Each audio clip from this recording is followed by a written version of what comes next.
జగన్మోహన్ రెడ్డి గారు రౌడీ అంటున్నారు కదా, మరి దాని మీద మీ అభిప్రాయం?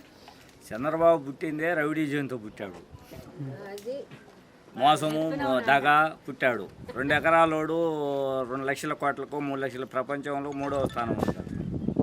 ఇలా వచ్చాయి. వైఎస్ఆర్సీపీ వస్తే మరి అంతా రౌడీయిజం రాజకీయ గోండాయిజమే పెరుగుతుంది అంటున్నారు కదా. అవును, వైఎస్ఆర్సీపీ వచ్చింది కదా, రౌడీజం చేసి ఉంటే ఆయన ఇవాళ ఇక్కడికి ఈ ప్లేస్లోకి రాలేడు కదా. మరి రానివ్వంటున్నారు కదా, నెక్స్ట్ వచ్చే ఎలా సాధ్యమో చెప్పమనండి. 11 సీట్లకే కదా పరిమితం అయ్యారు, ఇప్పుడు ఒక్క సీటు కూడా పరిమితం ఒక్క సీటు తడ వాళ్ళకి యోగం కలిసి వస్తుంది.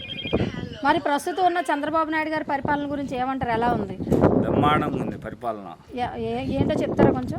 ఏముంది, మామూలు రైతులను దగా చేశాడు, సూపర్.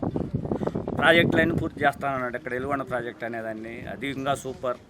పోయిన నెలలో నీళ్ళు ఇచ్చాడు, మళ్ళీ ఇప్పుడు నవంబర్ అని రాపిచ్చాడు ఒకటి. హామీలు అవి ఎలా నెరవేరుస్తారు? పథకాలు అవి బాగానే వస్తున్నాయా? పథకాలు బ్రహ్మాండంగా వస్తాయి. ఒక పింఛన్ తప్ప వాళ్ళు చేసిన హామీ ఏం లేదు, ఏ సిక్స్ లేదు.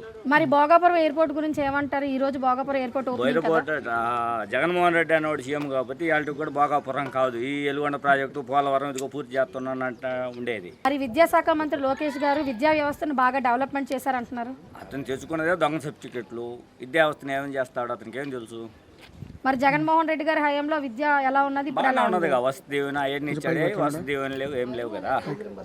ఫీజు రిమెంట్ కానీ వసతి దీవెనలు కానీ మరి ఇప్పుడు రావట్లేదు అవేమీ? ఏమన్నాయి? ఎవరికన్నా వసతి దీవెన వచ్చాయా? ఫీజులు వచ్చాయా? పోతే కరెంటు బిల్లులు ఎస్సీ కోటాలలో ఉచిత మీటర్లు ఇస్తే కరెంటు బిల్లుల కోసమై దాదాపు 30% తీసేశారు. మరి స్కూల్లో ఫుడ్ అది ఎలా ఉన్నది? మరి గోరుముద్ద అని ప్రతి మెమో పెట్టాడు, ఒక ప్రైవేటు స్కూళ్ళల్లో పెట్టినట్టు మెమో పెట్టాడు జగన్మోహన్ రెడ్డి అని ఆయన. కానీ వాళ్ళు ఏం లేదు కదా, మెమో ఏమన్నా పెడుతున్నారా? తల్లికి వందనం డబ్బులు అందరికి పడినాయా? పళ్ళ అదే చెప్పే, తల్లికి వందనం అనేది ఏవి? ఇప్పుడు కరెంటు బిల్లు వచ్చారు, పిల్లలు వచ్చారు, ఒకరికి పడా. మరి లేకుండా ఇప్పుడు జగన్మోహన్ రెడ్డి అని ఆయన ఉన్నప్పుడు 12 లక్షలు ఇవ్వగలిగాడు ఒక్కొక్కరికి ఇచ్చిన. రియాలు 7 లక్షల చిల్లర 8 లక్షల చిల్లర ఎలా వచ్చినాయి? మరి చంద్రబాబు నాయుడు గారు పిల్లలు కనమని చెప్తున్నారు కదా. కనమంటే ఇప్పుడు ఆయన కొనవచ్చు కదా వాళ్ళ కొడుకు చేత. ఇప్పుడు కరెక్టే, ఇప్పుడు ఏజ్ ఉంది కదా వాళ్ళ కొడుకు కూడా కనమను. ఇప్పుడు అమ్మ అదేదో చదువుతారు చూడు సామెత, తల్లి కూడి పెట్టినాడు పిన్నాం కుడ్డానని చెప్తాను అన్నట్టు ఉంటుంది అతని పిల్లలు కనమన్నమాట. అమరావతి ముద్ద లేదా మావిగని ముద్ద సార్? మావిగానే ముద్దు. ఎందుకు?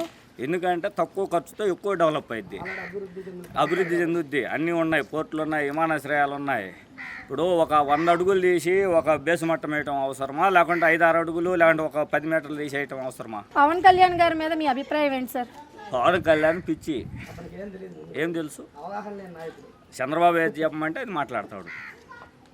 చంద్రబాబు నాయుడు కూడా చాలా సీనియర్ రాజకీయ నాయకుడు కదా, మరి జగన్మోహన్ రెడ్డి గారికి పాలన తెలియదు అంటున్నారు కదా. కరెక్టే మేడం. ఇప్పుడు జగన్మోహన్ రెడ్డి రాజశేఖర రెడ్డిగా చంద్రబాబు ఇద్దరు మంచి సీనియర్లే, కానీ రాజశేఖర రెడ్డి చచ్చిపోయినా ఆ పేరు ఉంది, మరి ఇతనికి రేపు చచ్చిపోయినా కూడా ఉండదు ఆ పేరు. ఎలా వస్తుంది? అతని చరిత్రలో ఒక పని నేను తెచ్చాను అని చెప్పుకోవడానికి కూడా చెప్పమనండి.